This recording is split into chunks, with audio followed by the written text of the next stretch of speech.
Assalamualaikum warahmatullahi wabarakatuh. Bismillahirrahmanirrahim. Rabbi shrah li sadri wa yassir li amri wa hlul 'uqdatam min lisani. Allahumma shalli wa sallim ala sayyidina Maulana Muhammadin wa ala alihi wa sahbihi ajmain. Amma ba'du. Ini yang saya hormati pertama, pengatur saya ini Profesor Dr. Haji Maskuri. Yang cara ngomong tidak kayak profesor tapi kayak jurkam. Jadi kalau ciri utama akademisi itu kalau ngomong itu teduh, datar, runtut, sehingga memaksa orang lain itu menerima karena runtutan logika yang terbangun.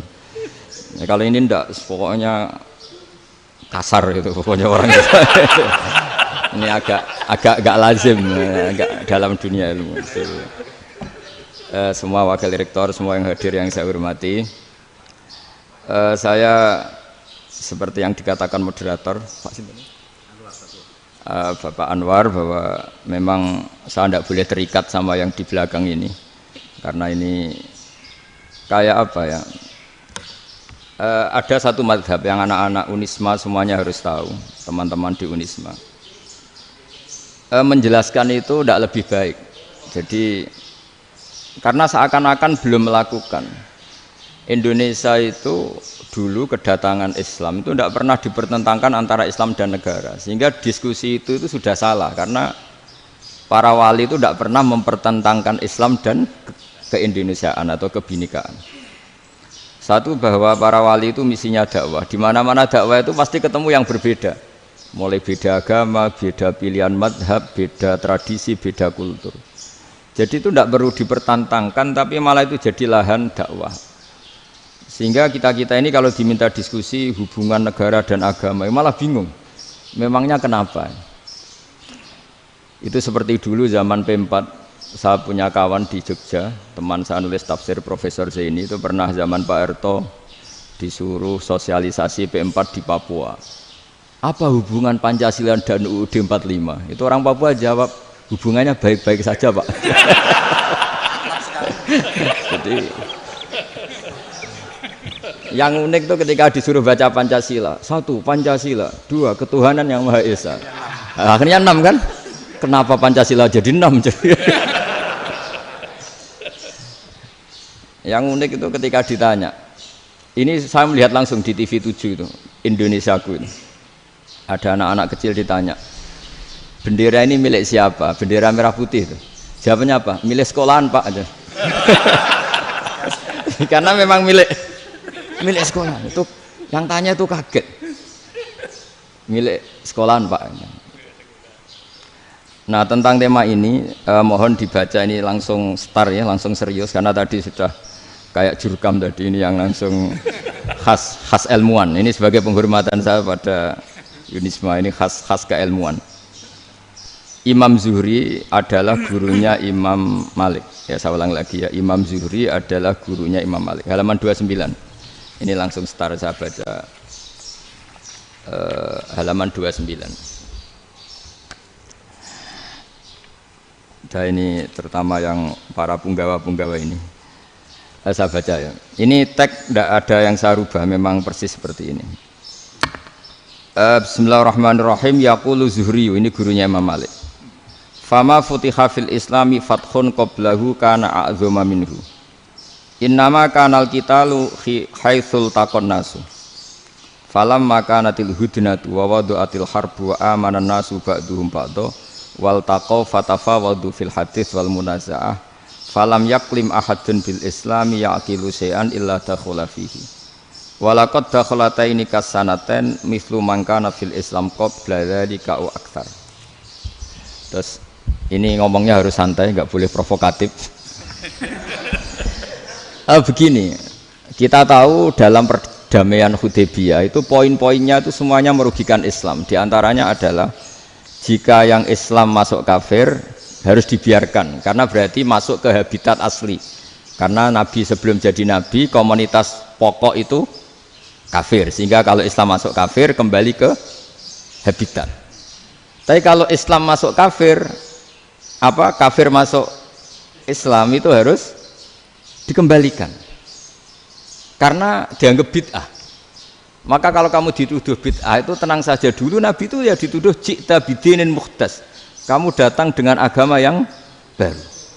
Cuma agak diteruskan wa kullu muhdatsatin bid'ah wa kullu bid'atin dalalah. Jadi orang-orang kafir dulu kalau ngomentari Nabi ya ji'ta bidinin muhdas, kamu datang dengan agama yang apa? Baru. Nabi nurut. Semua perjanjian yang merugikan Islam itu Nabi nurut.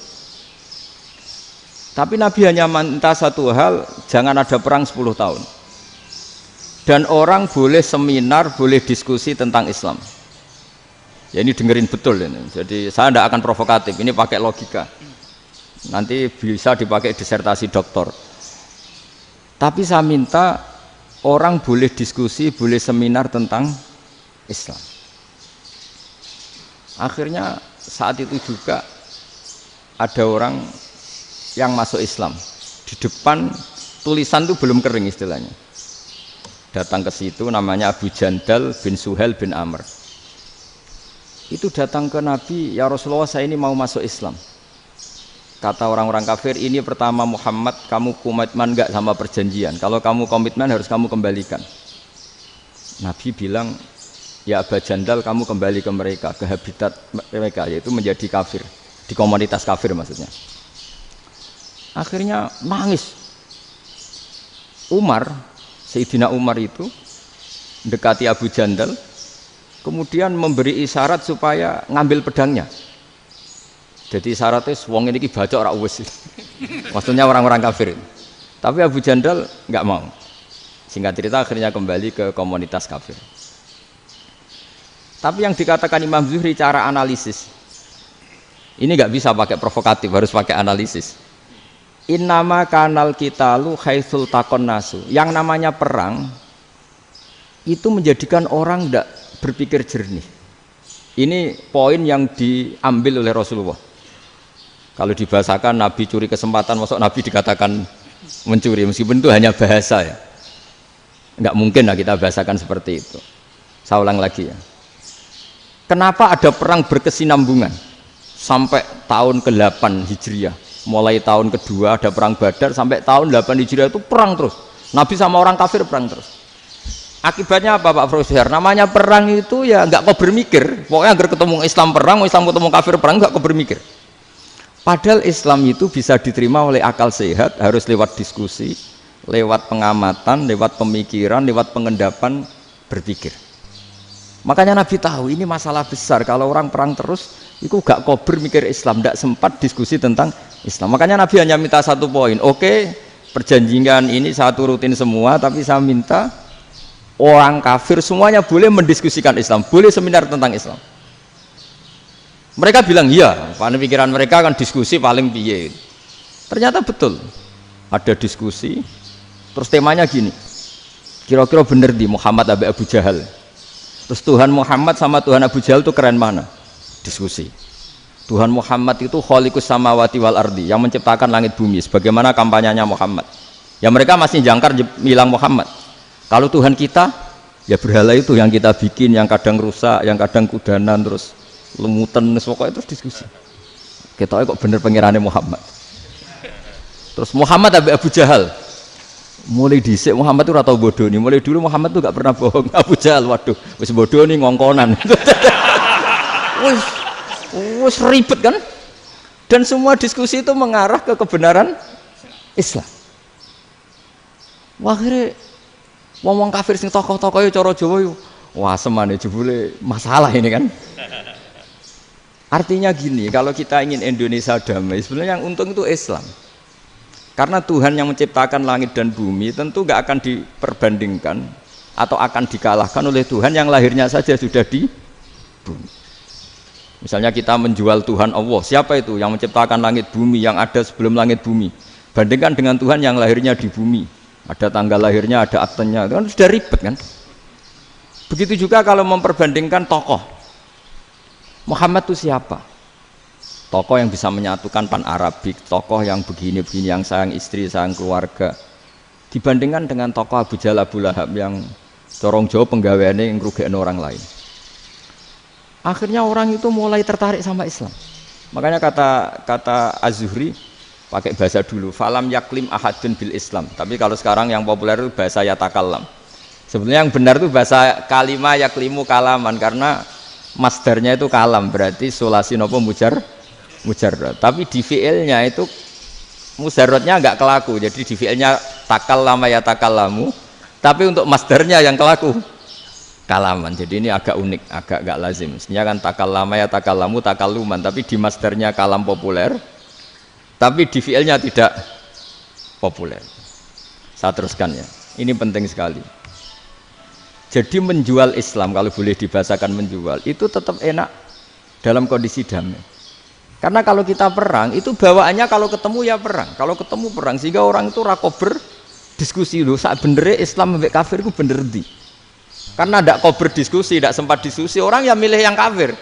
Karena yang mayoritas yang kuat. Sementara Islam zaman itu lemah. Lah Nabi itu yang diminta hudnah, yang penting kita damai. Terus orang boleh mendiskusikan benar mana kita dan mereka. Ya setelah diskusi ya tadi kan nggak mungkin Allah yang begitu keren hebat pencipta langit bumi dibandingkan berhala yang mengurus dirinya sendiri saja tidak bisa. Walhasil terus orang mulai tertarik sama Islam dan aturannya nggak boleh dilarang diskusi itu. Nah makanya saya pernah ditanya beberapa profesor di Jogja, Gus suatu saat kalau kampus paling keren di Jogja ini ada Islamic Studies, kemudian pengajarnya dari berbagai agama, ini riskan enggak bagi Islam? Saya jawab, asal yang didiskusikan Islam itu enggak masalah, yang repot itu nak umat Islam. Karena kalau umat Islam yang jadi percontohan, banyak raja yang dolim, banyak pemimpin muslim yang dolim, terus identik dengan Islam itu jadi dolim kan ribet. Ya kalau pas umat Islam, kalau Islam yang kumat kan jadi masalah kan. Nah ini kan terus jadi beda umat Islam sama Islam yang lagi apa? Kumat. Singkat cerita terus Islam mendapat posisi yang luar biasa. Nah makanya di sini diistilahkan falam makanatil hudnah, ketika ada perdamaian wa amanan nasu ba'dum ba'do, orang merasa aman, itu fatafawadu fil hadis wal munazaah. Mereka berdebat, munazaah itu berdebat. Keren mana konsep Muhammad dengan konsep Abu Jahal? Keren mana konsep Tuhannya Muhammad dengan Tuhan kita? Terus diskusi dan mereka akhirnya ikrar, wah yang benar ya Muhammad lah. Di mana-mana Tuhan tuh ya sebelum langit dan bumi, di mana-mana Tuhan ya punya reputasi menciptakan. Masa Tuhan reputasinya diciptakan kayak berhala dan sebagainya. Ibadah juga gitu. Ibadah wong kafir itu kalau tawaf itu telanjang, ibadah Muhammad santun pakai pakaian. Terus akhirnya mereka mulai tertarik Islam.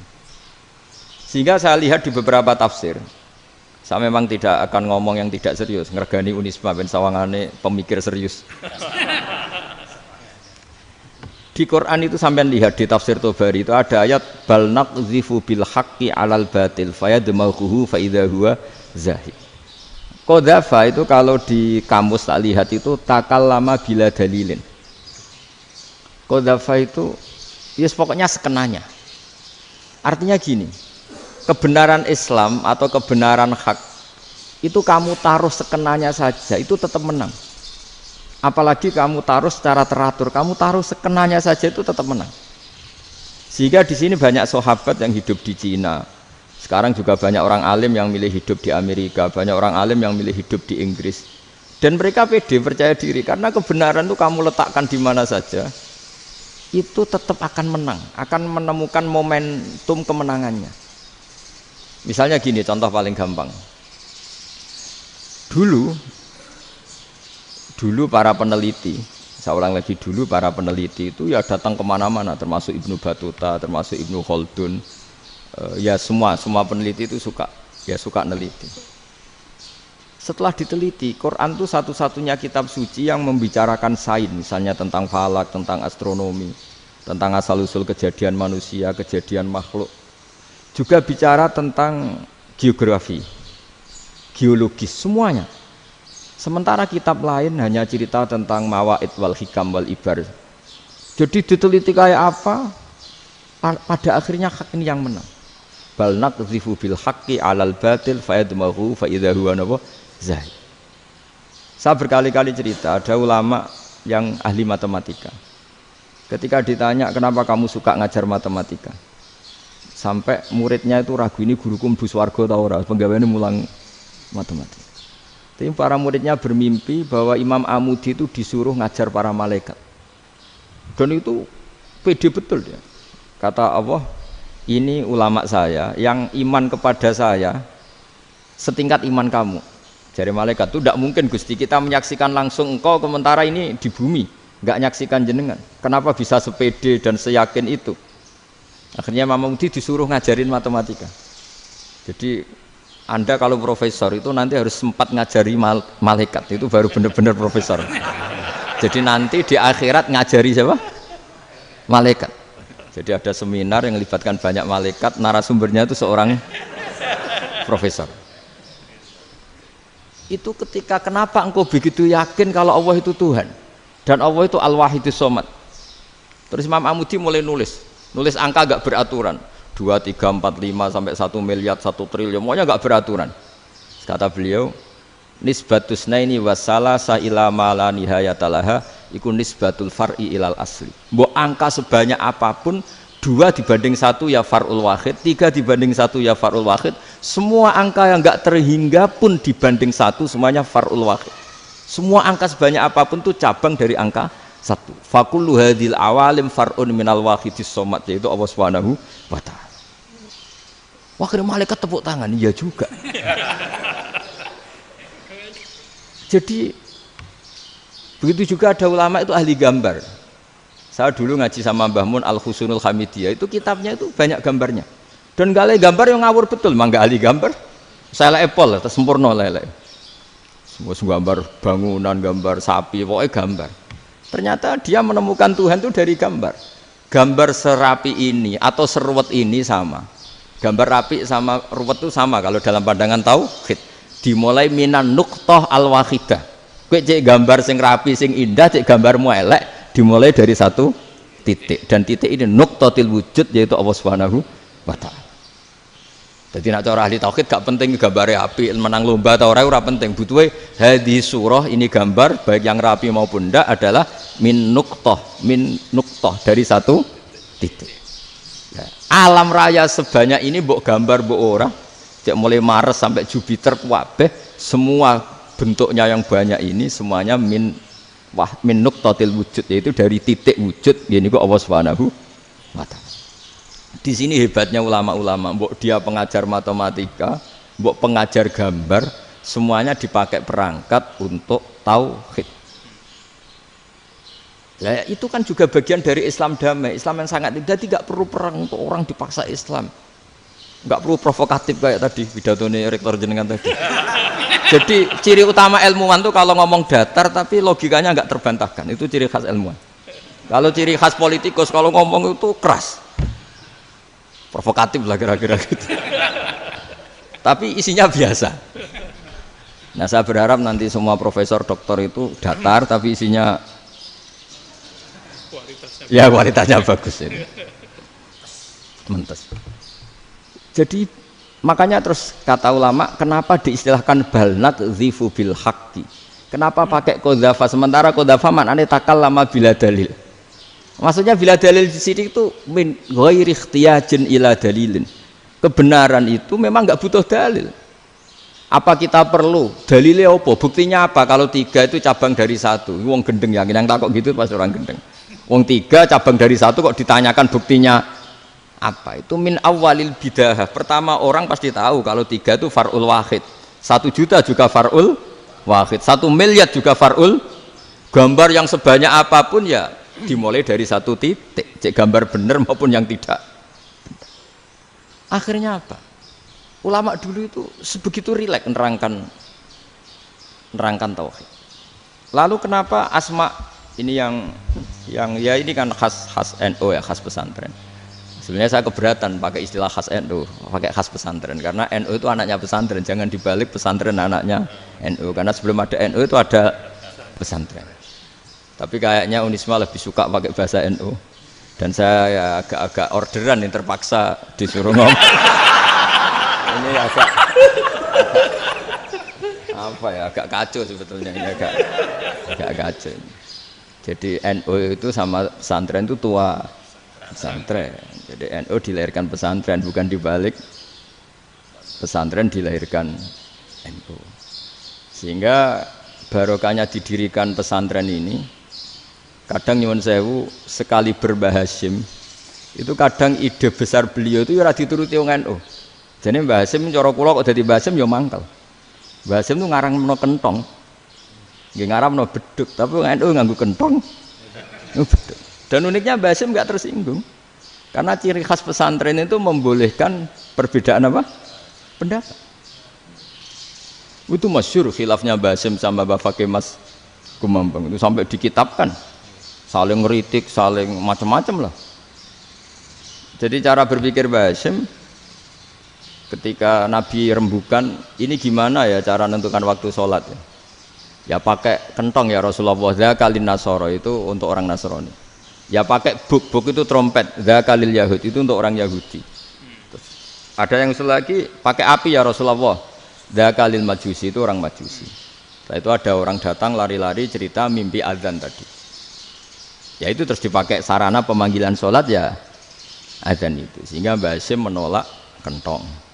Karena mantas sababi qaumin fahuwa minni. Beliau keras sekali sampai bilang haram. Beliau judulnya ya haram, Al-Jasus Antakhrimin Nakus. Setelah naskah itu sampai ke Mbah Fakih Mas Kumambang di Gresik situ, di daerah Dukun situ. Dulu nggak ada WA ya, jadi sampainya ya lama. Makanya saya sampai sekarang nggak punya WA, karena ya saya ulama kan, kalau WA-an terus ya jadi ulama. Nggak jadi ulama, main WA-an terus itu. Nah itu termasuk rektor nggak kau bermikir itu mesti kebanyakan WA. Karena kan otaknya didikte oleh sesuatu yang masuk, sesuatu yang dilihat itu kan pasti mendikte kita. Beda kalau yang nggak WA-an kan mikir apa kita yang menentukan. Kalau WA-an kan kita ditentukan. Mau mikir anaknya butuh apa gara-gara WA informasi Jakarta mikir Jakarta. Padahal secara kewajiban ngapain kamu orang Malang mikir Jakarta?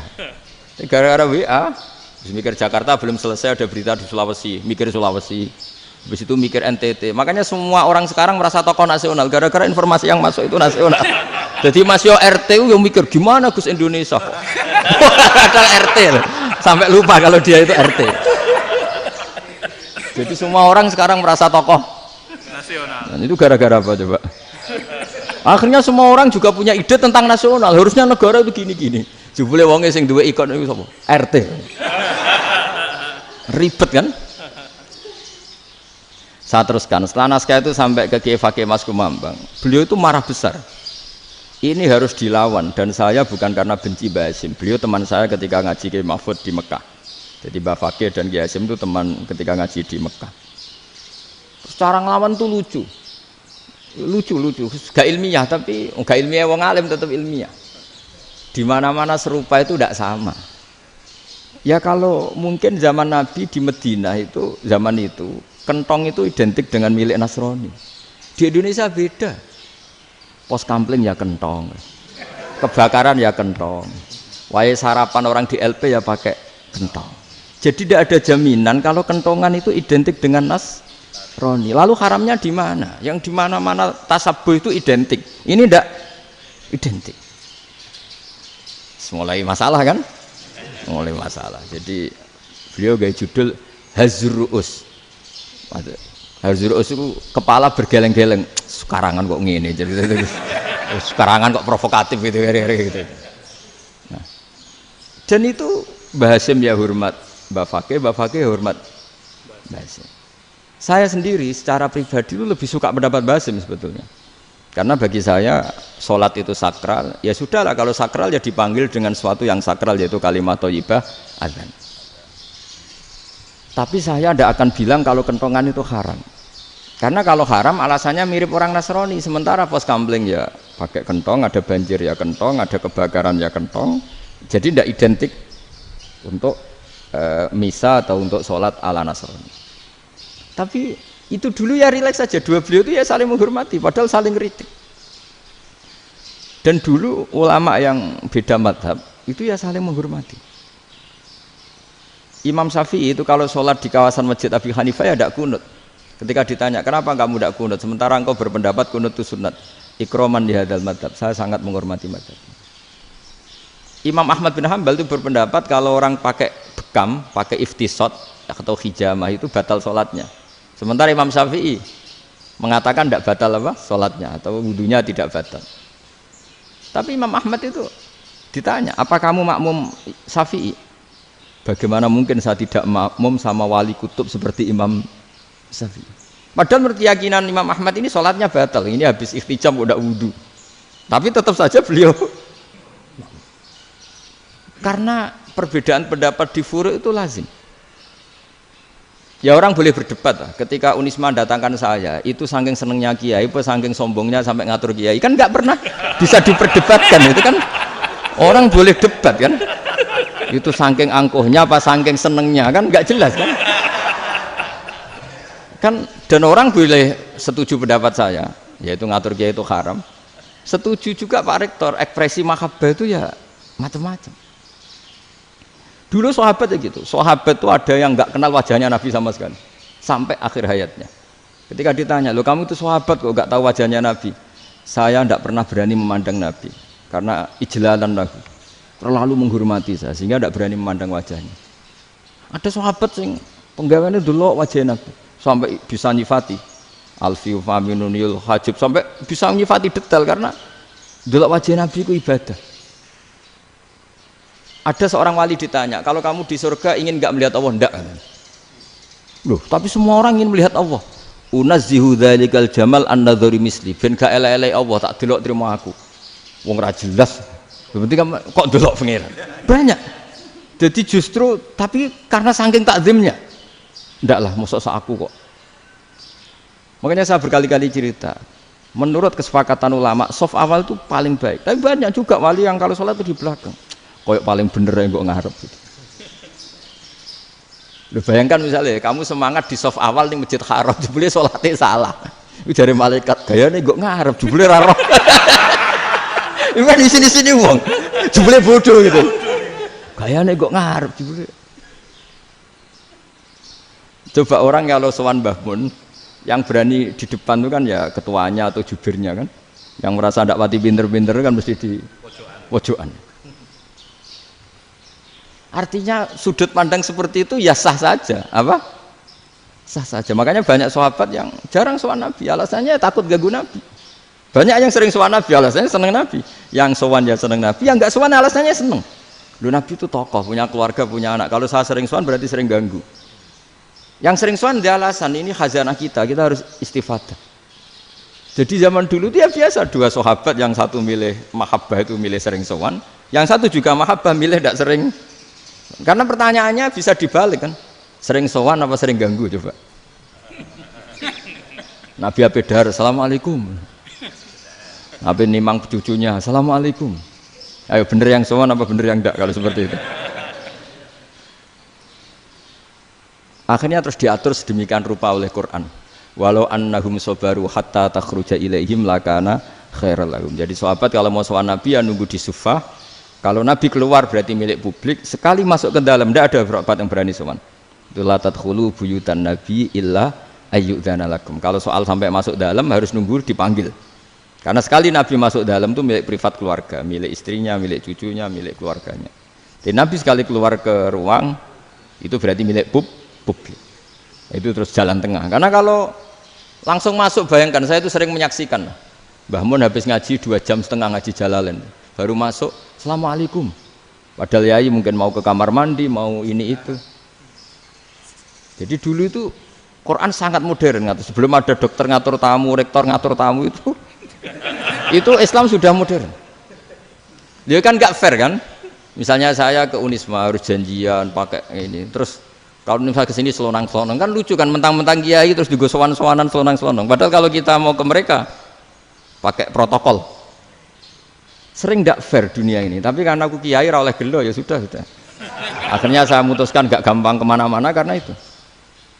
Saya sering didatangi ajudannya menteri, Gus mau ada tamu dari Jakarta tanggal ini, mesti saya bilang, mereka milih tanggal yang mereka kosong, kok tidak mikir apa situ kosong.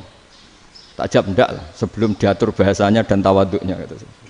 Akhirnya dibalik, datang lagi, Gus jam dengan kosong apa kita menyesuaikan. Lah itu lagi dia akhlak kata saya. Itu baru punya akhlak kata saya. Bukan masalah ini, bukan masalah gengsi ya. Saya sendiri itu dolan ke alumni itu jarang karena ya takut. Kiai kan yo nganggur jam 09.00 nganggur, jam 10 nganggur. Bisa saja alumni itu kerja di pabrik, bisa saja yang latihan ekonomi di pasar. Sehingga kalau saya datang jam 9, iki kiai sing nilai santri ini, apa kiai sing ganggu santri. Nah karena orang ini melakukan rutin gak kok berpikir, pokoknya ngono jenenge silaturahim. Mau nyerah kok berpikir, padahal kalau diangen-angen ini kiai yang nilai santri ini, apa kiai yang ganggu santri ini karena datang di jam kerja. Nah, bayangkan kalau kebenaran dulu itu dikawal oleh satu peradaban perang. Jadi Nabi sesuai diangen-angen Pak Nabi. Perang Badar menang Nabi, perang Uhud menang wong kafir, perang ini gonta-ganti. Apapun itu yang penting satu kesimpulannya, cara Rasulullah kesimpulannya satu.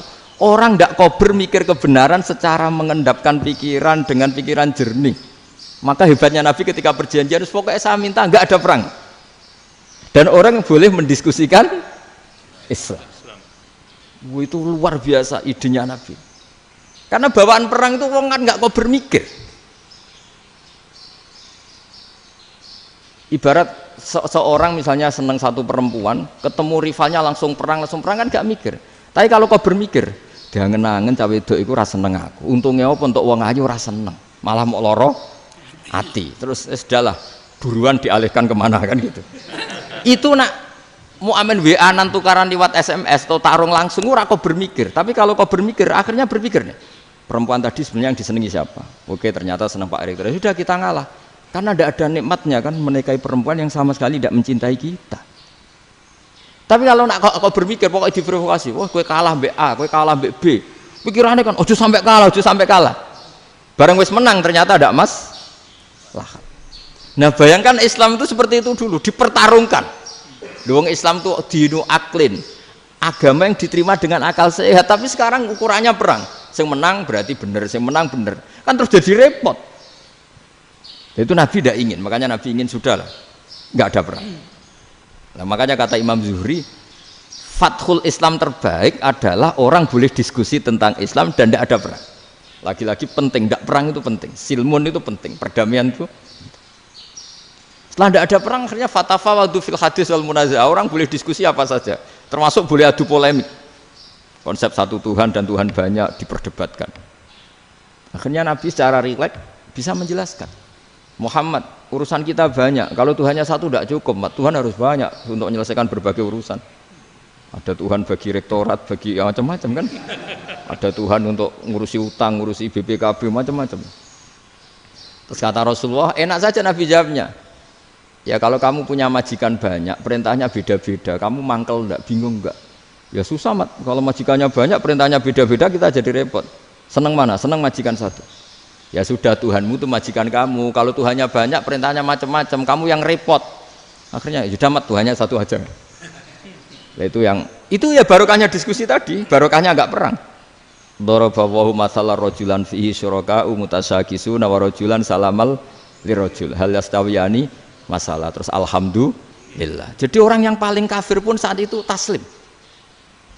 Nah, ini kembali ke kalimat la ilaha illallah. Saya tidak perlu provokatif, pasti teori saya itu benar. Bukan saya bilang benar itu karena sombong, enggak. Ini sesuai teks. Misalnya begini, benar enggak kelompok takfiri yang suka ngafirkan orang lain? Itu pasti tidak benar. Logikanya gampang. Orang yang kafir 70 tahun saja dengan melafadzkan la ilaha illallah menjadi muslim. Masa dengan kalimat yang sama yang muslim menjadi kafir? Itu logikanya kan enggak ketemu. Orang kafir 70 tahun untuk menjadi muslim disuruh baca apa? La ilaha illallah. Tapi gara-gara baca la ilaha illallah nyekel patok jadi kafir. Pertanyaannya, loh ini kalimat apa? Kalimat untuk mengkafirkan apa kalimat untuk mengislamkan? Karena yang kafir dengan kalimat itu menjadi Islam, ternyata yang Islam dengan kalimat itu menjadi kafir. Itu ketemu enggak cara logika itu kan enggak ketemu kan? Makanya cara pikirannya Abul Hasan Asyadzili, dan saya setuju pikiran itu. Istighfar ini boleh orang Jawa Timur protes karena kadang beda manhaj, tapi jangan protes saya, protes Abul Hasan Asyadzili, kualat mesti sampean. Ketua Torekoh napa? Sadziliyah. Cara madzhab Sadzili, dan Anda boleh berbeda madzhab, mencari khasnya wong kampus wani beda. Beda kapasitas lah, pokoknya butuhnya beda. Dan ketok pinter, ketok kritis tuh. Cara madzhab Abdul Hasan Asadili itu gini Pak Rektor. Jadi istighfar itu baik. Tapi ba'da kamali tauhid, setelah tauhidnya itu benar. Alasan beliau masuk akal. Ketika ada ayat fa'alam annahu la ilaha illallah wastaghfir li dzambik. Bihadil kalimah. Jadi orang boleh istighfar itu setelah tauhidnya benar. Alasannya Abdul Hasan Asadili begini. Qul lil ladzina kafaru iyantahu yughfar lahum ma qad salaf. Katakan kepada mereka yang kafir, sekali mereka tidak kafir, maka otomatis dosanya masa lalu diampuni. Pertanyaannya, yang bisa menghentikan kekafiran itu kalimat apa? La ilaha illallah. Dengan hanya melafadzkan la ilaha illallah Muhammadur Rasulullah langsung yughfar lahum ma qad salaf, langsung dosanya diampuni. Berarti yang menjadi pengampun dosa lah, penyebab pengampunan itu apa? La ilaha illallah. Itu bahkan orang kafir belum istighfar. Di ayat itu kan Allah enggak mensyaratkan setelah la ilaha illallah istighfar baru diampuni, enggak. Asal la ilaha illallah langsung yughfar lahum ma qad salaf. Saya ulang lagi ya, jelas ya. Jadi kulil ladzina kafaru iyantahu yughfar lahum ma qad. Nah, sekarang iyantahu, mereka berhenti dari kafirnya. Syaratnya pakai apa? La ilaha illallah Muhammadur, itu langsung yughfar lahum ma qad. Artinya apa? Ghufranullah itu bisa didapat hanya dengan mujarrodut tauhid, yaitu hanya dengan melafadzkan kalimat thayyibah. Dan sahnya istighfar juga berdasar kalimat thayyibah itu.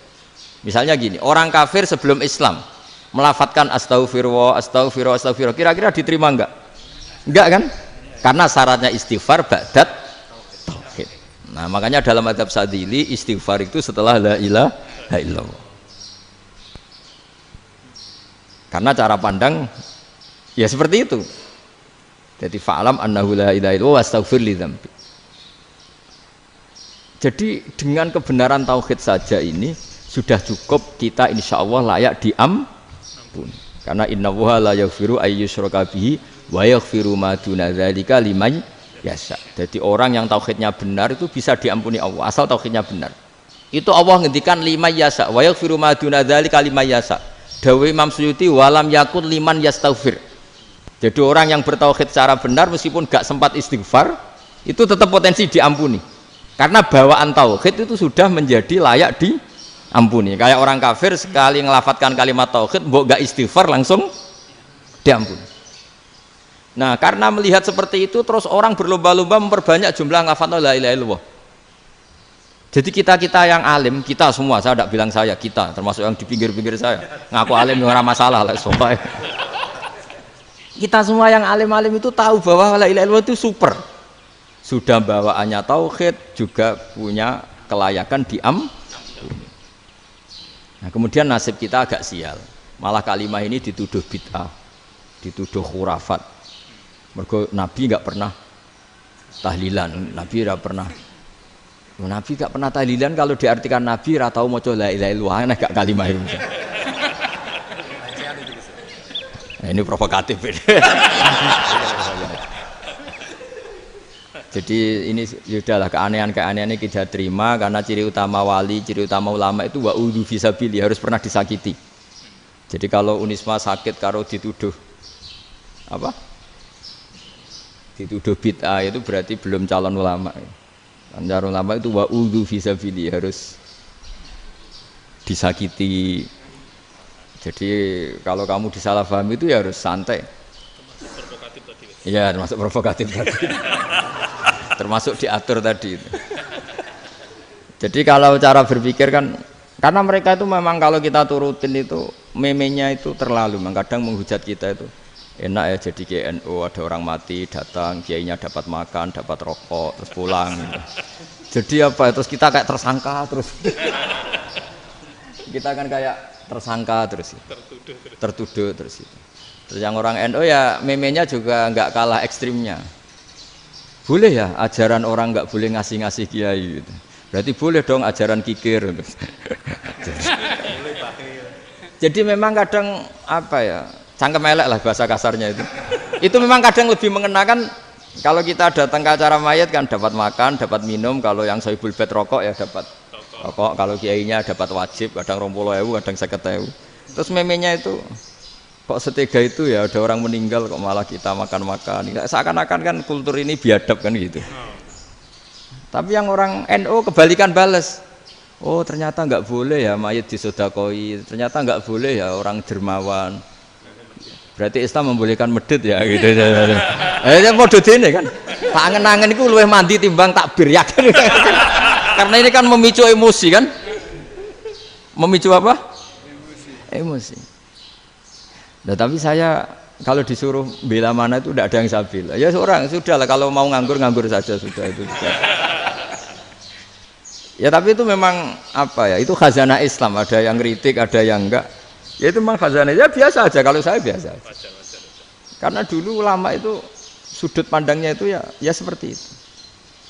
Ada yang ulama suka ibadah itu sholat, ada yang milih apa tidur. Sampai Imam Ghazali bilang suatu saat ibadah terbaik di zaman akhir itu tidur kan. Sholat saja kalah sama tidur kan. Tapi itu loh ya, yang wajib tetap loh, terus kamu gak sholat wajib. Begini beliau mencontohkan itu. Ada orang sholat tahajud terus obsesinya itu ingin hajatnya terkabulkan. Sementara yang tidur obsesinya nikmati rahmatnya Allah, boleh tidur, bisa tidur. Kata Imam Ghazali, timbang kita tahajud terus nuntut pangeran aduk turu katanya. Mergo engko dia akibat terus setan memberi bisikan, "Lho nyatanya kamu tahajud ya gak terkabul." Berarti cerita bahwa Nabi ngendikan kalau doa tahajud mustajab enggak. Daripada ngono ki aduk turu ora tau ndonga. Timbang ngabri-abri Islam timbang elek-elekin apa? Islam. Jadi ulama itu mulai dulu itu sudah berpikir. Banyak orang menjadikan tahajud, sholat malam itu media untuk hajatnya. Dan kalau nggak kesampaian ini mutung. Nyalahkan kiainya ijazah ramandi. Macam. Daripada ngono ora usah apa? Tahajud itu turu. Dan jenis kayak ini tuh banyak. Makanya ulama kayak saya itu saenake dhewe itu ya jarak. Saya sering didolani mukhibin terus bilang, "Gus saya doakan gini-gini saya mau nyalon bupati atau saya gini." Saya bilang, "Gak waduh orang dongo, nak ramandi darani ulama dongane ramandi. Nak mandi kamu jadi bupati tetap nganggep karena beli. Sopo sing ora roh bupati saya juga beli." Ribet kan? Ketika mereka jadi ngunsurkan doa kamu apa karena kemarin beli? Yang beli maksudnya enggak beli enggak usah tersinggung. Jadi ribet ngadepin. Nggak artinya gini loh, doa itu jangan dipakai begitu loh. Kalau minta nasihat, tak nasihati jadi bupati yang baik, gubernur yang. Kalau minta doa itu resikonya. Akhirnya kiai kalau diminta doa ya doa, sebenarnya diisinya itu nggak doa kemenangan. Itu nggak selamat gitu. Karena ribet. Makanya Islam itu doa itu setelah iman. Aturan iman benar baru doa. Aturan iman benar termasuk Allah itu yaf'alu ma yasha, boleh melakukan yang dikehendaki. Allah enggak boleh terdikte oleh doa kita, enggak boleh. Ya saya ulang lagi ya, mazhab Hasan Asyadzili ini khas kita. Jadi la ilaha illallah itu didahulukan sebelum istighfar. Tapi kebalikannya mazhab Imam Sanusi itu dibalik. La ilaha illallah itu kalimat yang sakral. Karena yang sakral dibutuhkan muqaddimah, yaitu yang melafadzkan harus yang sudah bersih, yang sudah steril baru melafadzkan la ilaha illallah. Maka dalam mazhab Sanusiyah istighfar dulu baru la ilaha illallah. Nah, cara mazhab Abdul Hasan Asyadzili kebalikan, istighfar itu sah setelah sahnya tauhid. Kamu ikut mana tuh? Asyadzili apa Sanusiyah? Alhamdulillah sama-sama tidak paham ya sudah. Akhirnya sudah. Ya saya nggak kemana-mana kan gitu. Jadi apa ya? Terus ini saya teruskan ini biar khas pesantren atau khas NU lah, kalau bahasa Pak Rektor khas NU. Ini Ben sampean tahu beberapa perbedaan itu lazim, halaman 24. Ya, halaman 24 sama 25. Tak baca, ini masih orisinil. An Sufyan bin Uyainah, ini juga gurunya Imam Syafi'i.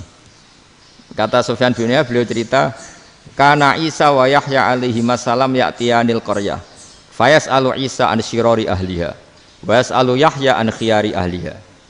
Jadi Nabi Isa dan Nabi Yahya itu satu generasi, sama-sama masih muda. Kalau di satu kampung yang Nabi Yahya tanya, "Ini keluarga terbaik siapa? Saya mau nginap di situ." Karena kumpul orang baik itu nyaman. Kalau Nabi Isa kebalikan, keluarga terburuk mana ya, saya tak di situ. Nah terus Akhirnya faqala lahu Yahya, lima tanzilu ala syirarin nas. Kenapa kalau kamu bermalam kok malah kumpul orang-orang yang nakal? Innama ana tabibun udawil mardo. Saya ini nabi ibarat dokter. Di mana-mana dokter yang ngumpuli yang sakit, ngobati yang sakit. Makanya di NU itu ya banyak Kiai Jazab mengumpuli yang nakal-nakal. Nak tepak yang ngentas yang nakal, nak ora tepak ya katut.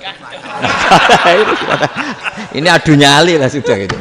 Tapi itu ada ilmunya, yaitu niru Nabi siapa? Isa. Kalau kamu dokter penelitian tuh cari daerah yang banyak pandemi apa yang bersih? Yang banyak pandemi, karena yang namanya penelitian ya di situ kan. Kalau kamu dakwah ngentas kemiskinan, ke daerah miskin apa daerah kaya? Nah sama, kalau ngentas kefasikan, ke daerah fasik apa daerah orang soleh? Fasik. Ya, tapi itu Nabi Isa. Nah kalau kamu tidak Nabi kan potensinya kan ngadut itu. Tapi setidaknya bahwa kita sering disalahkan karena punya beberapa tokoh yang ngancani fasik-fasik, itu sebenarnya ada dalilnya, yaitu Nabi siapa? Isa. Nah terus masalah tegas dan lunak. Ketika ada mahasiswa misalnya pacaran, boncengan lanang dan perempuan, itu pilihan kita apa? Kalau tegas, terus gak mau mendengar kita. Misalnya gini contoh gampang, tak beri contoh Pak D. Jangan orang tua, nanti secara fikih itu beda. Nah ini kan kita orang pesantren, biasa ngaji fikih detail. Kamu Pak D seorang perempuan, mahasiswi misalnya, sering pacaran. Setiap ke situ sama pacarnya kamu diam saja. Padahal kamu dosen keislaman. Mesti pamanaan kamu nyimpulkan, ternyata pacaran itu tidak apa-apa. Buktinya Pak D itu tidak negur, menengahi. Ini berarti as-sukut alal mungkar. Tapi kebalikannya, Pak D ini terkenal keras. Nak rono mesti rajaku ponaan. Akhirnya yura rono. Mesti ngerti nak mesti diamuk. Nah, dua orang ini sama-sama gagal kan? Yang lunak menjadikan ponakannya pacaran terus karena enggak negur sehingga dikira membolehkan. Sing keras juga enggak sempat bina wong rono era wani. Akhirnya dua orang ini sama-sama enggak ketemu, sama-sama enggak berkesempatan membina kan? Gagal membina kan? Karena yang keras ponakannya enggak pernah situ, berarti enggak bisa bina kan? Yang lunak membiarkan berarti juga enggak bina. Nah, Islam itu antara dua itu. Ya agak terlalu lunak, enggak terlalu keras. Karena kalau terlalu keras, misalnya ada kiai terlalu keras, lu masyarakat mau tanya itu gimana? Lari kan?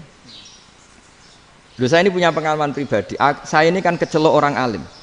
Itu kalau pernah ya saya itu berusaha ya pokoknya ya umumnya orang alim lah, tenang terus anteng, enggak gejlok-gejlokan. Itu enggak ada yang tanya. Saya mimpi ketemu beberapa ulama itu disalahkan. Terus umat saya kalau mau tanya itu ke siapa? Wong alim wis wibawa, meneng tambah banget wibawane. Kepala Quran sering gojlok rektor macam-macam. Terus wong wanita kok, saya biasa ke pasar pandangan dicegot orang. Gus, putri saya itu sering keluar darah tapi melebihi batas haid gini-gini. Kalau badhe sowan jenengan, gak usah sowan ning kene mbek ngadeg-ngadegan. Terus tanya, yang haid berapa hari, Gus? Ya supaya rudat ilal adat sebelum dia punya penyakit istihadah itu berapa? 6 hari ya sudah, kembali 6 hari lainnya mustahadah, tetap sholat, tetap normal. Tapi kalau saya wibawa, moro pasar gue tasbih seduwilu. Iku mesti wong salaman njaluk donga yakin. Tapi baru kayak rada uraan ketemu wong-wong, dol pening ndi? Mak pening ndi?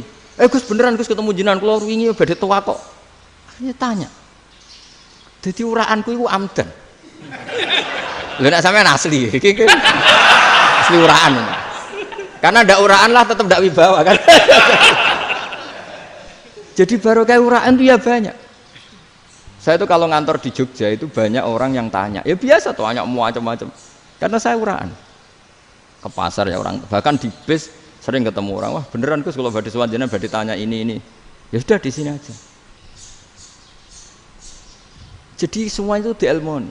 Nah, Nabi itu punya sisi yang dua-duanya jalan. Memang beliau luar biasa, dipilih Allah yang luar biasa. Nabi ketika wibawa itu banyak sahabat yang bahkan mengenali wajahnya aja tidak bisa. Ka'anna ala ru'usihim at-tairs. Bayangannya seakan-akan di kepalanya itu ada burung yang takut terbang, saking antengnya. Tapi Nabi sekali mengeluarkan job, sekali santai, itu sahabat tanya itu sampai yang nggak pantas ditanyakan. Nabi saat tadi kumpul istri saya, tapi tidak inzal, itu wajib mandi ndak. Aro'aita law anna ahadana ya'ti imro'atahu walam yunzil. Itu ya ditanyakan. Nabi mun kumpul mboten saged inzal sepundi. Guys betul lagi. Terus ya ada yang tanya macam-macam. Ya saking ada sahabat dipanggil Nabi tambah lari, dipanggil lagi tambah lari. Panjenengan nyeluk, oh pas kula kumpul bojo kula. Lah kula kuwatir jenengan orang suci, saya belum mandi, makanya saya lari. Nabi ngendikan innamal mukmin thahir, ya nak masalah ketemu kiai ra apa-apa ijek junub. Sementing kok nak salat kados sik. Tapi Nabi sekali pakai madzahirul jalal, tapi pakai wibawanya, itu orang enggak berani ngomong. Tapi sekali Nabi rileks, itu orang bisa tanya apa saja, termasuk halal yang enggak pantas. Loh, ada sahabat itu tanya lucu, tanya Maimunah. Maimunah itu ya cantik tapi sudah agak tua lah. Maimunah, ya umal mukminin, hukumnya ngambung bojo pas Ramadan piye?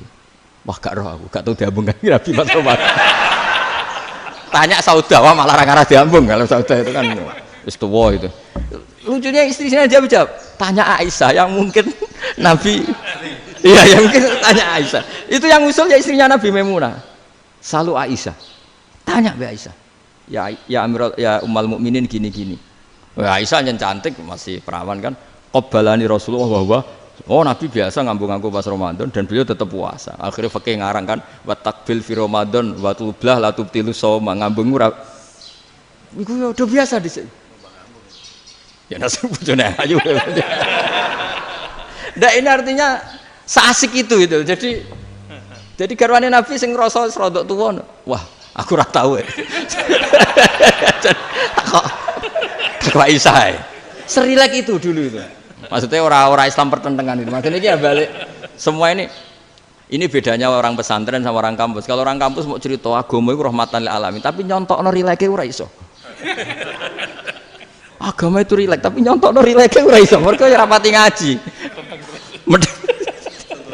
Contohnya ora iso dadi mau gawe kaidah kok Islam itu rahmatan. Jadi Nabi itu lah, Allah juga gitu. Allah itu kalau sudah memperlihatkan madzahirul jalal, itu mbok malaikat Jibril rawani.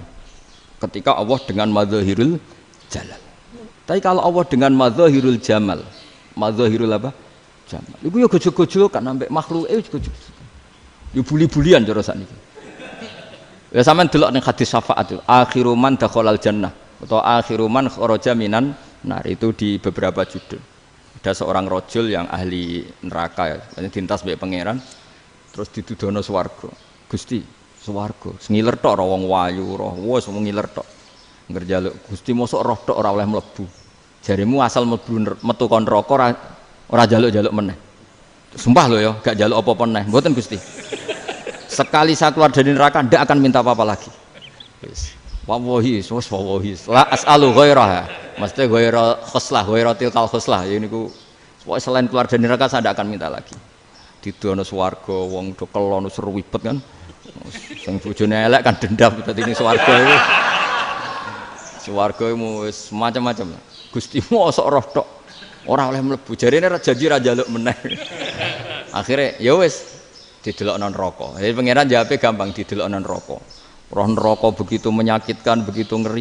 Sudah Gusti saya tidak minta surga, sementing enggak masuk neraka. Rabbana srif anna adzab jahannam. Setelah lama itu diadepno swarga njuk mlebu swarga, terus diadepno nang neraka.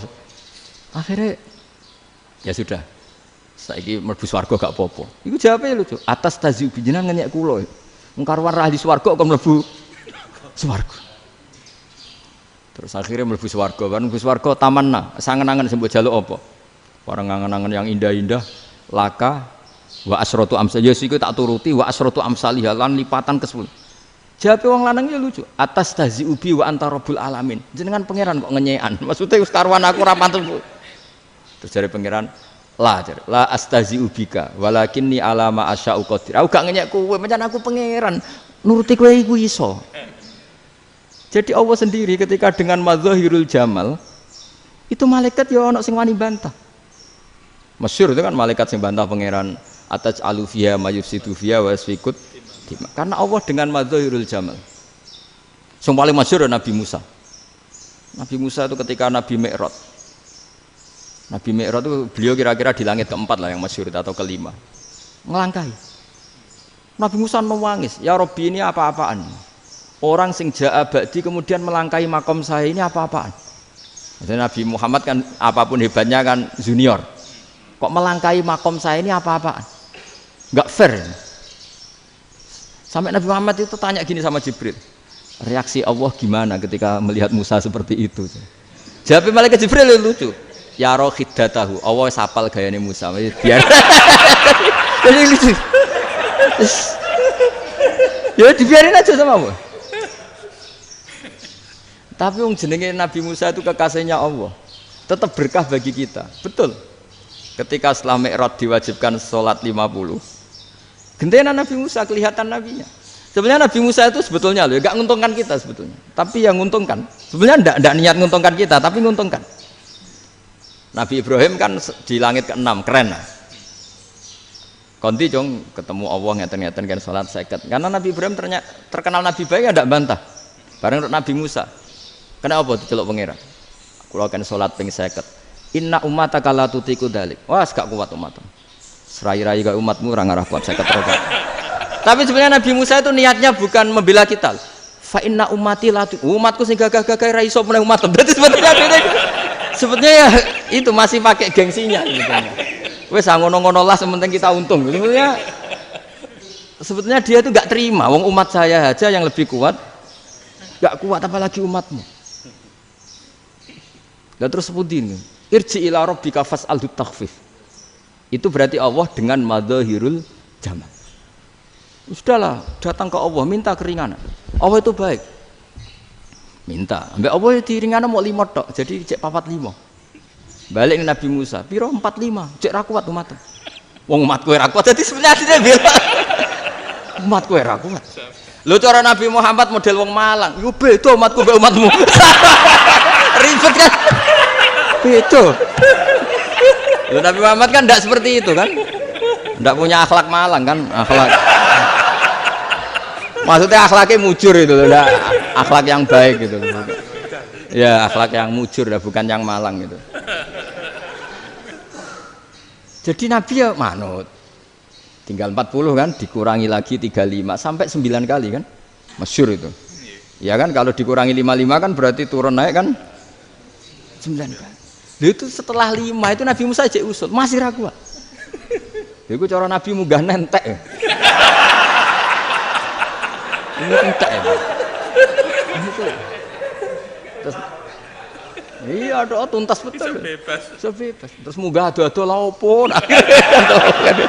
Ngapain itu? Akhirnya Nabi Muhammad sudah sampun ya kalimah Allah, saya ini malu sama Allah Musa. Sudah 9 kali dan diturutin terus. Jadi Allah kalau dengan madzahirul jamal itu Nabi Musa biasa nego sama Allah. Tapi ketika Allah dengan madzahirul jalal itu Nabi Musa enggak berani. Yaitu di hadisus syafa'ah. Hadisus syafa'ah ketika manusia datang ke Nabi Adam, ya tuna Adam. Ya Adam anta abul basar ngene isfa'li lana inda rabbik.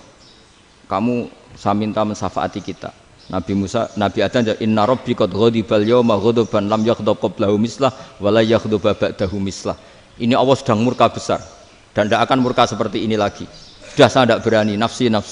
Nabi Ibrahim enggak, termasuk Nabi Musa ketika itu ya enggak berani. Karena Allah dengan madzahirul jalal. Itu Nabi Musa enggak berani. Sudah saya sendiri itu pernah salah. Yaitu saya membunuh seseorang yang enggak disuruh oleh Allah membunuh itu. Yang pas jotosi orang Kipti. Akhirnya datang ke Nabi Muhammad. Pas ke Nabi Muhammad, Allah dengan madzahirul jamal. Apa dengan madzahirul jamal sampai Kanjeng Nabi ngendikan analah saya akan memintakan syafaat kalian. Terus fa ahmadu rabbi bima hamida allamaniha rabbi. Saya muji Allah dengan pujian-pujian yang orang lain tidak tahu, hanya saya yang diajari, kata Rasulullah. Nah di sini menurut banyak ulama termasuk kitab yang saya baca, kenapa Muhammad sebagian namanya Ahmadu? Itu dari af'al tafdil fa Muhammadun Ahmadu min ghairihi. Muhammad Rasulullah itu kalau muji Allah di atas cara mujinya nabi yang lain. Jadi Ahmadu bukan dari fi'il mudhari' lil mutakallim tapi dari af'al apa? Tafdil. Fa Muhammadun Ahmadu min ghairihi. Bahwa Kanjeng Nabi Muhammad sallallahu alaihi wasallam itu cara mujinya Allah di atas pujian para nabi. Makanya di sini Sayyid Ali Zainal Abidin kalau muji hamdal hamidin wa fauqa hamdil hamidin. Jadi pujian saya ini di atas rata-rata cara mereka apa? Memuji. Yaitu sirinya apa? Nabi itu tahu bahwa akhirat itu tidak bisa batasi Allah. Kamu tidak bisa nyemprit Allah. Allah, ini akhirat loh. Amal sudah ada manfaat. Ingat itu. Tidak bisa seperti itu. Allah itu nggak bisa tunduk sama konstitusi yang bernama akhirat. Artinya Allah meskipun di akhirat tetap duwe hak yaf'alu ma yasa atau yaf'alu ma yurid. Nggak bisa kamu terus wah ini akhirat amal ra iso dikirim wong mati, amal ra iso dikirim. Yo pangeran kok mbok atur. Kalau kita yang mengirimkan tidak bisa, tapi kalau Allah tetap bisa. Makanya ada kiai mengatakan kodok qadar ora iso dirubah, itu kamu. Makanya ada seorang kiai ditanya, kodok qadar ora iso dirubah sekali dicatat selesai. Jari kiai tadi, tapi nak Allah iso. Dalile apa ya yamhu ma yasha wa yusbit. Nak Allah ya iso, sing ra iso kan kita. Nah, Nabi itu tahu betul meskipun akhirat itu Allah masih bisa dinego saking baiknya. Akhirnya Nabi sujud, masyhur itu terus, ya Muhammad irfa' ra'sak wasal tu ta wasatu safa.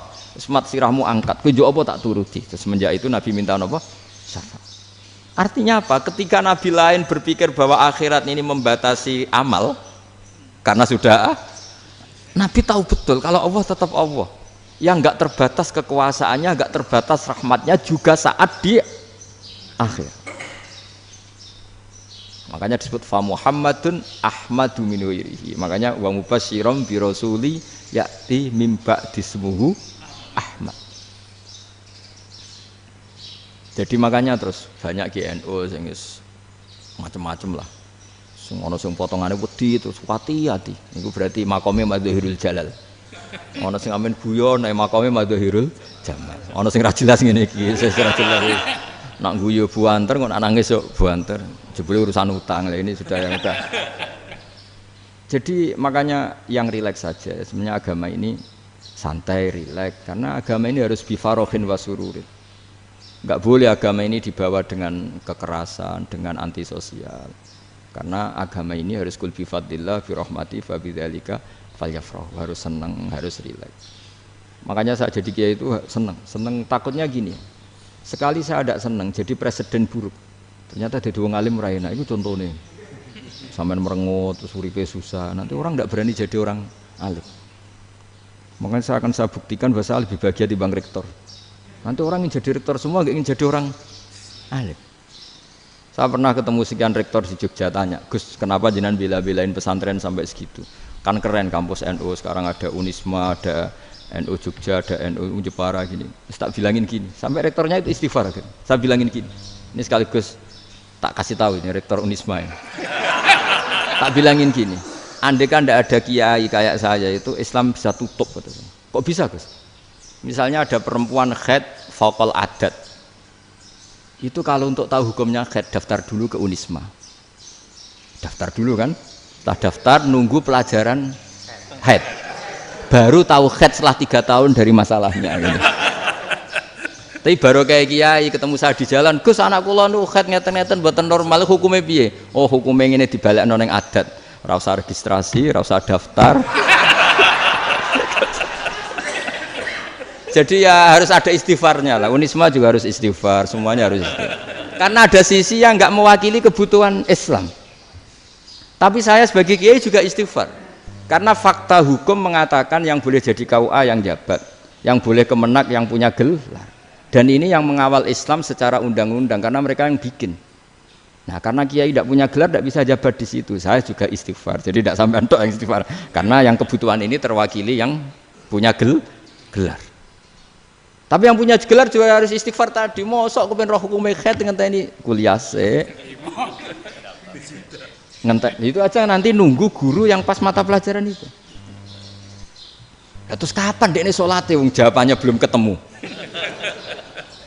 Tapi baru kayak saya kan ketemu di jalan tanya. Gus saya sering ketemu. Gus saya ini bapak angkat. Mau nikahkan putri saya, itu gimana itu kalau cerita wali sebenarnya anak saya sok, kalau nggak cerita nggak sah karena saya bapak angkat. Itu banyak. Hanya tak akali ya sudah wali yang sebenarnya taukil pada hakim tanpa diketahui, tapi hakikatnya itu taukil hakim. Itu kan tidak gampang. Nah, tapi kalau tanyanya di kampus registrasi dulu, daftar dulu, baru tahun berapa ada pelajaran itu? Semester 5 baru tanya. Iya kan? Semester 5 ya? Iya. Oh, itu kan. Jadi jangan kira terus sistem Unisma itu yang terbaik di dunia, enggak juga kan? Enggak juga. Dan sistem-sistem yang lain maksudnya ada. Tapi sistem kiai lho, Mbah Mun juga sering pesen saya, kowe kudu seneng pegawai negeri. Piye-piye sing jaga agama pegawai negeri. Kemarin pas acara 7 harinya Gus Robah saya matur itu di depan para kiai. Setelah saya jadi kiai ya itu nyata. Islam di Papua, di NTT yang bawa siapa? Dokter negeri, ya kan? KUA negeri. Barokahnya mereka negeri dijamin negara kan? Barokahnya Muslim berkebutuhan Islam. Akhirnya bikin musola di situ, bikin masjid. Bahkan di Korea Utara itu ada masjid bawaan duta besar, karena banyak duta besar Muslim berkebutuhan masjid. Yang bisa gini itu yang negeri apa yang swasta? Negeri lah. Di sini kiai tidak mewakili semua kebutuhan apa? Islam. Tapi kampus juga enggak, kampus Islam sekalipun tidak memenuhi semua kebutuhan Islam tadi. Masa orang tanyakan nunggu semester berapa tadi? Semester 5 masih daftar dulu. Nunggu pelajaran itu. Payahnya pas ketemu dosennya, wong saya tidak pernah ribet kan? Dosennya cowok gitu. Jadi sudahlah, makanya ini. Iya, makanya ini kan bentuk kearifan lah. Jenengan ngakui fungsi kiai kayak saya itu bentuk kearifan. Saya juga ngakui jenengan itu butuh kearifan.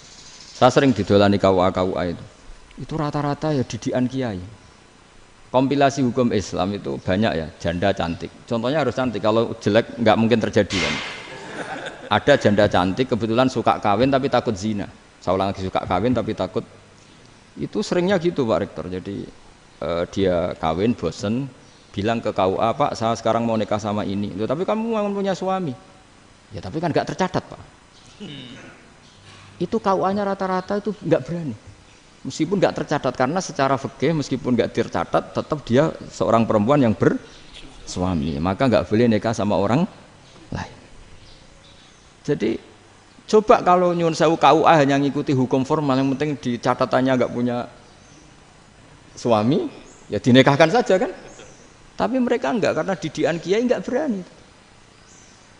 Artinya gini, kalau hanya pro hukum catatan sipil, maka ini dinikahkan bisa karena nggak tercatat. Tapi secara hukum santri nggak bisa dong menikahkan perempuan sing dzati zaujin yang punya suami. Jadi ini barokahnya kerjasama yang baik. Jadi di masyarakat itu tertanam didikan kiai, nggak boleh nikahkan perempuan yang bersuami. Tapi di KUA ngikuti hukum formal. Dan di Indonesia itu KUA itu rata-rata konsultasinya ya sama kiai. Sehingga ya nggak berani akhirnya, meskipun aku udah mlebu rokok mbak, gak iso. Dan itu banyak. Seorang lagi ya, makanya ini kan pesantren itu nggak boleh mati. Orang kiai-kiai kayak saya nggak jelas-jelas itu harus lebih jelas lagi. Karena ini yang on time, yang online, yang siapa saja bisa tanya. Saya itu SMS saya itu nggak punya HP WA. HP jadul itu SMS-nya tiap hari tak berapa, orang yang tanya dari Kalimantan, dari Aceh. Gus di kampung saya ada masjid 2 itu yang Samana, ada yang dari orang perkotaan. Gus di perumahan baru ada masjid, yang Jumatan baru orang 12, sah enggak? Ya langsung saya jawab, sah. Dalilnya ini. Ya sudah. Nah, tapi kata Imam Syafi'i gini harus orang 40, itu madzhab Syafi'i, dalam madzhab yang lain gini-gini. Itu kalau tanya rektor itu kan ribet, masuk ajudan dulu, asisten dulu, panjang.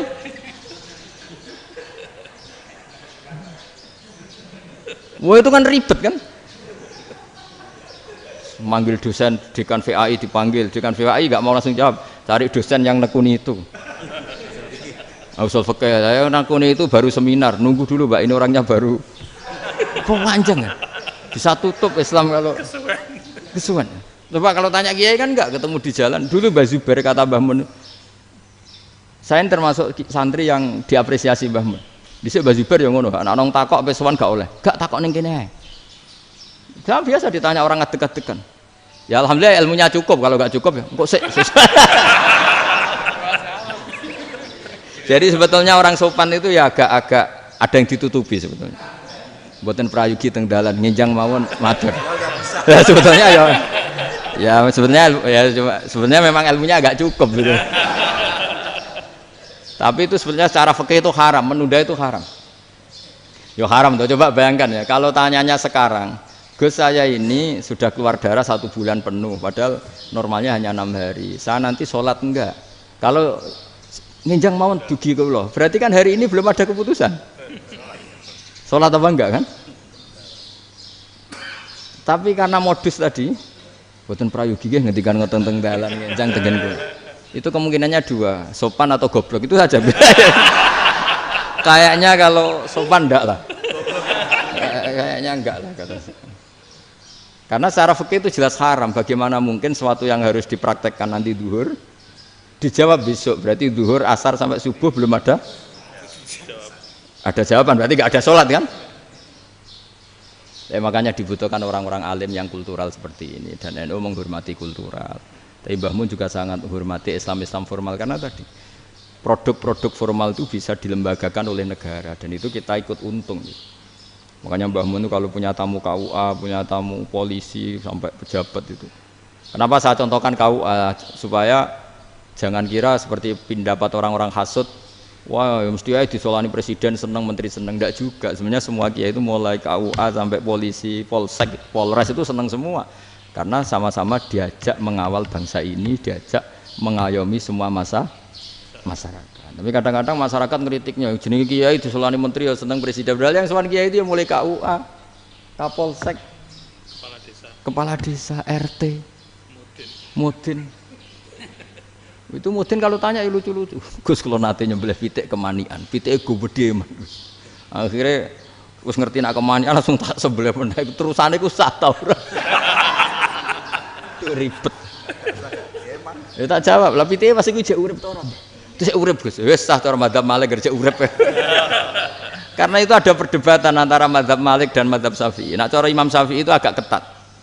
Hewan yang punya kehidupan sudah mutharibah, misalnya ayam jago, contohnya harus jago, karena kalau ayam kecil diikhlaskan haram. Jadi yang cilik wae kan gitu. Fikih itu ya, fikihnya orang Indonesia itu pecundang. Kalau ayam kecil nggak ditanyakan, mate ra wis. Kalau jago ditabrak truk kejet. Andai kan nggak disembelih pun mesti mati. Itu cara mazhab Syafi'i itu haram. Karena penyembelihan ini tidak menjadi penyebab kematian, tapi memang karena kecelakaan tadi. Tapi cara mazhab Imam Malik enggak. Andai kan nggak disembelih, matinya kan 2 menit lagi atau 1 menit lagi. Andai kan nggak disembelih, berarti mati sekarang itu bawaan peso apa bawaan kecelakaan? Ya sudah halal gitu caranya. Nah akhirnya ya saya bilang ya sudahlah kita semuanya mati. Jadi cara debat, cara Imam Syafi'i enggak, cara berpikir itu sudah tidak kehidupan yang normal. Yang dimana-mana penyembelihan itu mematikan yang hidup normal. Jadi agak ketat. Jika dalam contoh kemanian, kalau dalam bahasa Jawa nyembelih agak sempurna terus pesonya jatuh atau apa itu, kalau pakai mazhab Syafi'i agak kesulitan. Jadi kalau mazhab Malik asal diselesaikan secara fauron, dan juga sebagian mazhab Syafi'i itu halal. Nah orang mesti tanya gitu, Gus, wedhusku tabrak truk, man Gus kejet. Nak pitik cilik ra ditakokno. Makanya termasuk kritiknya Mbah Mun, tapi ini mazhabnya Mbah Mun ya. Kamu boleh ikut boleh ndak, karena ini urusan ndak penting. Lha wong-wong lucu, nak ditakoki yuyu muni haram mergo amfibi. Yuyu ngerti sampean? Yuyu nggih. Tapi nak ditakoki kepiting muni halal. Mergo nak yuyu haram gak eman, nak kepiting eman. Padahal alasannya coba, kenapa yuyu haram? Karena amfibi kan, bisa di air. Pertanyaannya, kepiting seperti itu ndak? Nah, tapi kepiting kalau haram kan eman. Karena besar kan. Kalau yuyu silahkan haram kan gitu. Artinya apa? Fikih kita ya agak-agak pecundang gitu, agak-agak pertimbangan. Iya, ini lucu kan? Kualitatif. Coba alasannya yuyu haram karena apa? Amfibi kan? Hidup 2 alam. Pertanyaannya kepiting seperti itu enggak? Iya. Kenapa? Kalau orang tanya, yuyu haram apa halal? Rata-rata jawab haram. Tapi kalau kepiting mulai khilaf. Loh mestinya kan sama kan? Lah itu karena unsur imannya. Iya tadi. Saya juga sering melihat tonggo-tonggo itu. Ayam cuwilik sakmene ketabrak truk, enggak ada yang tanya. Tapi saya pernah jalan-jalan di Naruan sini. Ono jago ketabrak, sing duwe langsung marani kula pas saya naik motor. Gus ini halal apa haram? Nak langsung kula sebelah halal apa haram? Wis kanggo kowe halal ya halal. Karena saya tahu tak jawab haram mesti kecewa itu. Aduh. Akhirnya kiai ini beratnya kan. Ya akhirnya ya saya setelah itu Fatihah Imam Syafi'i ngapunten nih umat kula nu rahasia madzhab jenengan tuh ndak siap. Iya kan akhirnya pakai madzhabnya Imam Malik tadi. Ya tak Fatihah Imam Syafi'i ini mboten niat nglawan jenengan. Tapi ngobati tiang eman. Mergo pitike besar itu. Jadi ini kan cerita ya itu makanya yang rileks saja lah bahwa Islam ini yang rileks, yang menyenangkan karena ya agama ini harus menyenangkan. Raditu billahi robba. Raditu itu senang banget, ridho itu puas. Enggak boleh beragama pertuntungan terus emosinan. Ya marem atau raditu itu marem jadi yang nyaman. Ya saya kira demikian. Assalamualaikum warahmatullahi wabarakatuh. Pelajari lah Pak. Pun. Alhamdulillah. Satu aja yang di sini benar. Oh, satu aja. Nggih. Syarat. Nggih, damel syarat. Jadi mungkin ada satu pertanyaan aja. Satu saja. Bukan keluhan. Bukan keluhan. Ini mumpung Gus Bak pada Madhohirul Jamal nih. Iya, Madhohirul Jamal. Sebentar lagi sudah jalan. Sebentar lagi sudah Madhohirul Jalal. Jadi gak kena ditakoni. Monggo setunggal mawon. Ya, bagus. Ini gini, ambil. Nggih. Ampun dawa-dawa terus ya, Gus. Ya jagal-jagal ya. Assalamualaikum warahmatullahi wabarakatuh. Saya Fadil, alumni Unisma yang kuliahnya paling lama. Oh, iya. Masih di jalanan.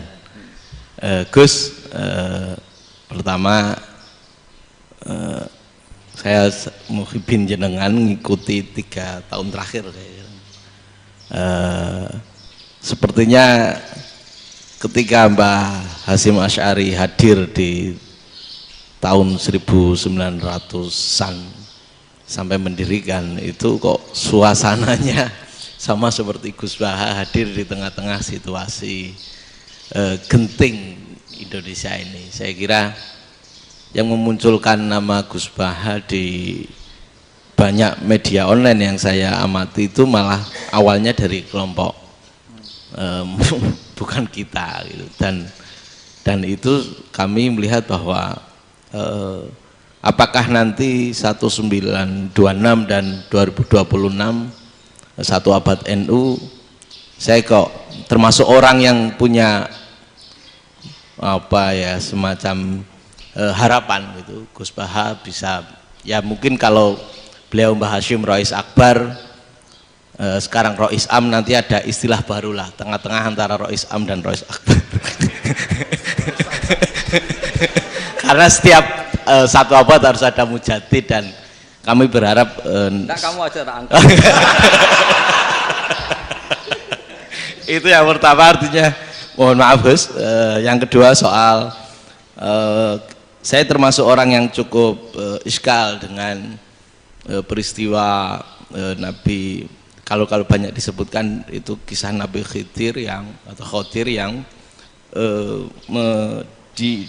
dari 3 cerita itu hanya satu cerita yang saya masih agak bingung soal di situ anak kecil itu pakai kalimat, kalau di Al-Quran itu pakai kota lah, jadi pakai anak kecil itu dibunuh seperti itu. Jadi ada istilah yang apakah memang saat itu ada syariat yang membolehkan atau memang ada sesuatu yang secara dari Allah Subhanahu wa taala memang itu dibolehkan untuk Nabi Khidir. Jadi di antara semua cerita itu saya yang agak iskal yang itu. Kalau yang kisah soal membocorkan itu mungkin masih bisa masuk ya, tetapi apakah sudah ada ilmu psikologi yang sangat tinggi sehingga kalau ada anak-anak yang idiot itu atau apapun istilahnya yang sekarang itu boleh dilakukan tindakan begitu itu. Nah ini saya lebih provokatif dari Pak Rektor biasanya. Artinya mohon maaf karena pemahaman saya ada dua pendekatan ilmu yang masuk, satu seperti Nabi Musa, yang satunya seperti Nabi Khidir. Mudah-mudahan ada sedikit penjelasan.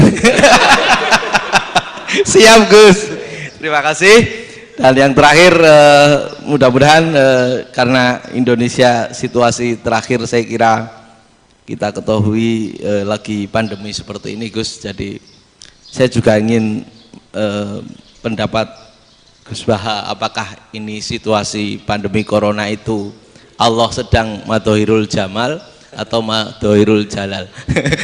Terima kasih. Assalamualaikum warahmatullahi wabarakatuh. Assalamualaikum warahmatullahi wabarakatuh. Monggo langsung mawon Gus. Ini provokatif ini kayak. Loh di situ aja kamu tanya kok terus mirip. Siapa Fadil ya?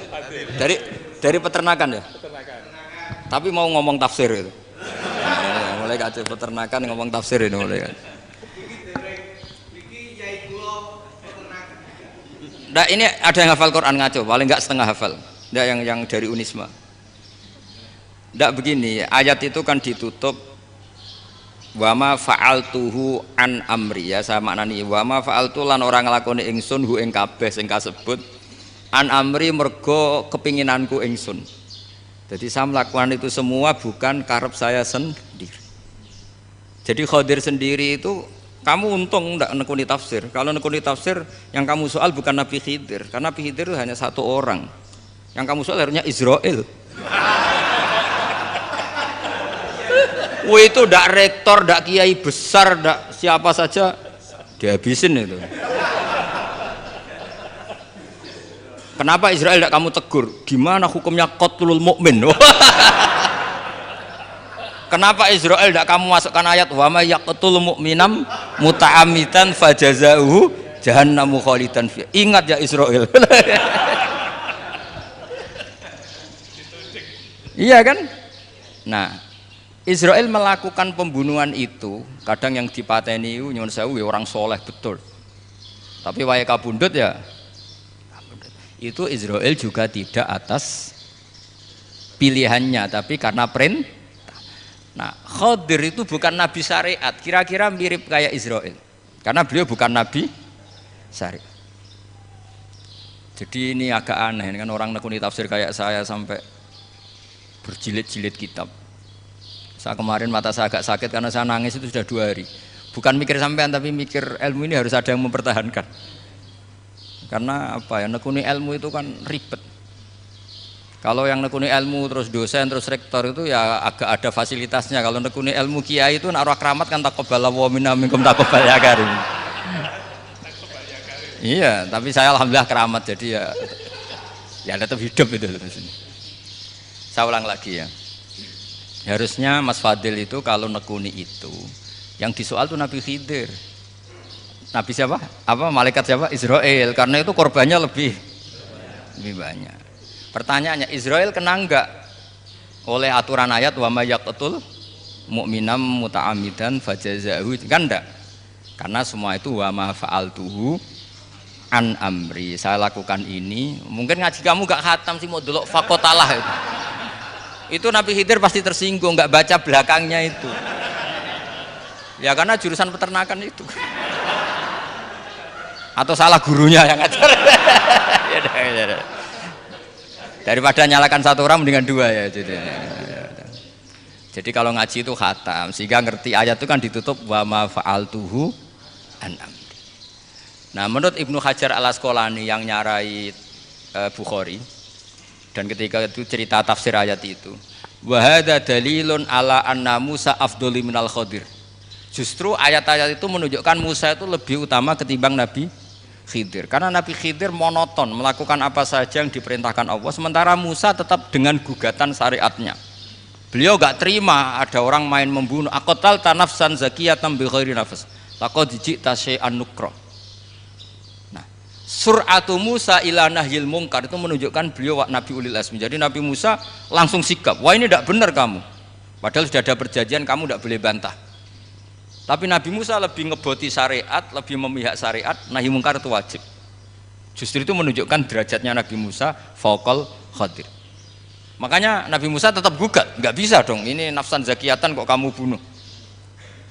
Maka itu jadi ilmu. Nabi Khidir pada akhirnya nyuwun sewu ya tidak bisa jawab. Makanya beliau menutup wa ma fa'altuhu an amri. Sebenarnya saya sendiri itu ya tidak punya alasan. Jadi kalau Israel kamu tanya, ini gimana ini wong melarat mulai cilik, meh sugih mbok pateni. Mbok yo baro ben sempat sugih itu. Ini kuliah paling lama urung sempat urip penak. Nah itu kan mbok yo mateni wong kira-kira lah nek wis sempat mapan sempat. Lu andai kan Israel pakai aturan syariat kan mateni orang kan ya dikira-kira lah. Jadi itu tidak ada hubungannya tadi dengan ilmu yang kamu katakan urusan psikologi anak itu tetap semuanya haram dibunuh, nggak boleh. Ya jadi tetap makanya ini pentingnya ngaji khatam itu tadi. Jadi pada akhirnya Nabi Khidir itu ada punya alasan hanya ngendikan wa ma fa'altuhu an amri. Pada akhirnya yang paling pokok yaitu semua ini saya lakukan saya sendiri itu tidak tahu karena perintah. Jadi untung kamu gak nyoal Israel. Kalau nyoal diinjem ribet kan. Ini orang tadi pas seminar Gus Bak ngeritik saya. Wah. Jadi itu pinter kamu. Yang kamu soal Nabi Khidir. Jadi enggak itu. Ya kalau nyoal Israel resiko tinggi.